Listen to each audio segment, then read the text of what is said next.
want to thank Mr. Collins and Mr. Nadler for putting this thing together, but as I sit here today, I can't help but think what an incredible metaphor this entire room is for the process that getting health care and benefits for 9/11 first responders has come to.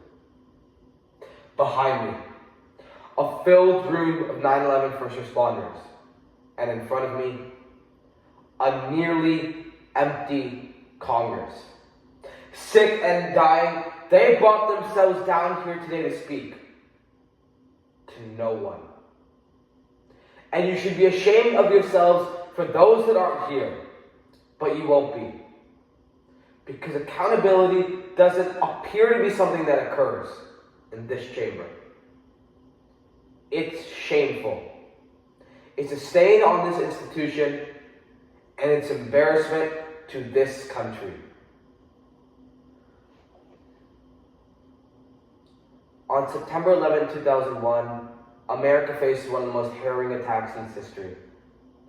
Over 9,000 people have died, and since then, 1,400 have passed. The Victims' Compensation Fund, created in 2001, provides for victims who suffered physical injury or illness from the attacks. The problem, however, is that Congress has the ability to renew or discontinue the bill every 5 years. Jon Stewart, famous comedian and former host of The Daily Show, was a big proponent of the bill. A driving force of Stewart's passion to the VCF was his friendship with Ray Pfeiffer, a firefighter on 9/11 who died in 2017 due to illness from the attacks. Stewart's testimony reached millions across the United States and have propelled the bill through Congress and the White House. I present to you Jon Stewart's statement on the September 11 Victims' Compensation Fund, presented on June 11, 2019 for the House Judiciary Committee in Washington, D.C.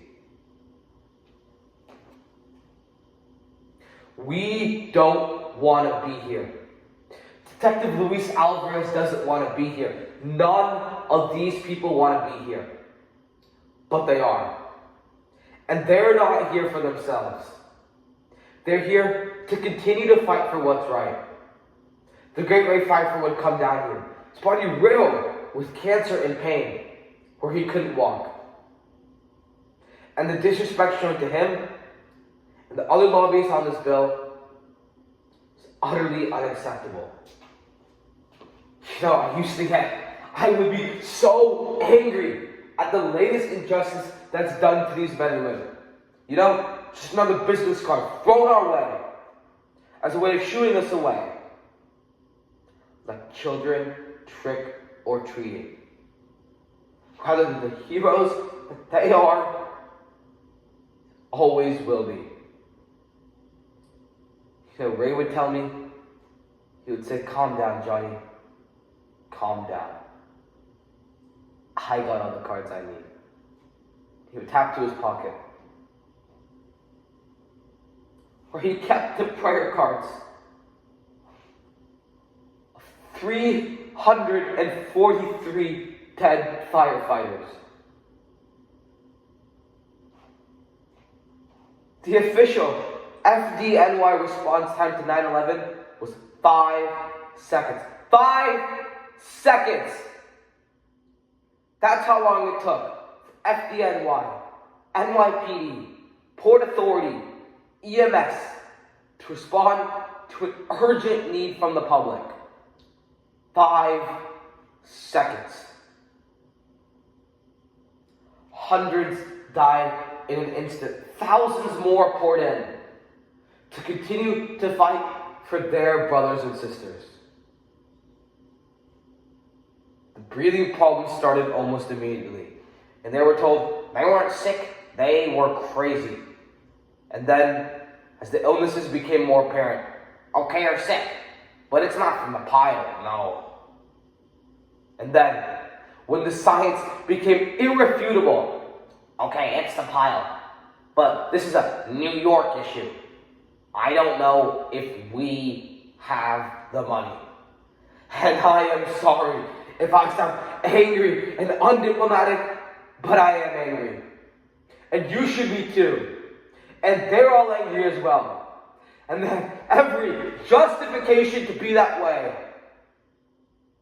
There's not a person here. There's not an empty chair on that stage that didn't tweet out, "Never forget the heroes of 9/11. Never forget their bravery. Never forget what they did, they gave for this country." Well, here they are now. And where are you? And there would be one thing: if your callous indifference and rank hypocrisy were benign.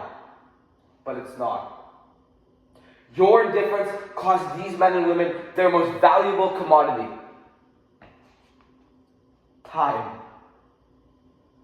It's the one thing they're running out of. Should be flipped. This hearing should be flipped.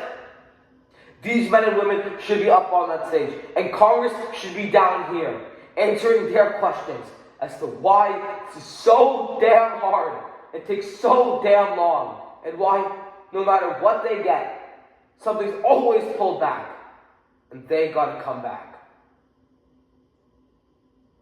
Representative Johnson, you made a point earlier. It's one that we've heard over and over again, which was, you said, look, you guys are obviously heroes. You guys are obviously, 9/11 was a big deal.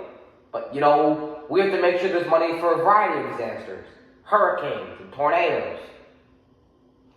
But this wasn't a hurricane. And this wasn't a tornado. And by the way, that's your job anyway. We can't fund these programs. You can. Setting aside that no American should face financial ruin because of a health issue, certainly, 9/11 first responders shouldn't have to decide whether to live or to have a place to live.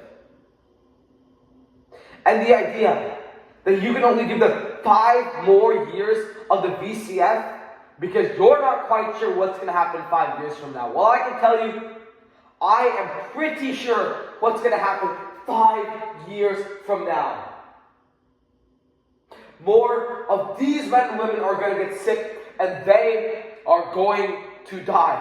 And I am awfully tired of hearing that this is a 9/11 New York issue. Well, Al-Qaeda didn't shout death to Tribeca. No. They attacked America. And these men and women, and their response to it, is what brought our country back. So it gave a reeling nation a solid foundation to stand back up upon.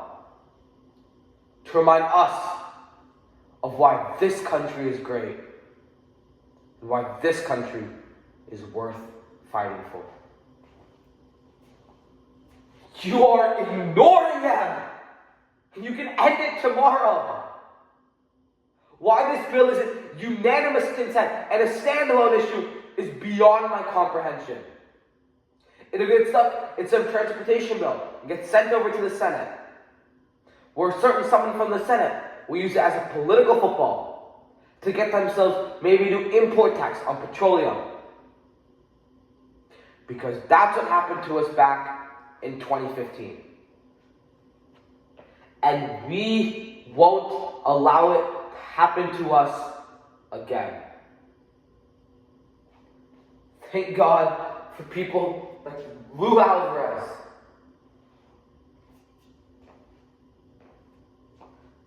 Thank God for people like Ray Pfeiffer.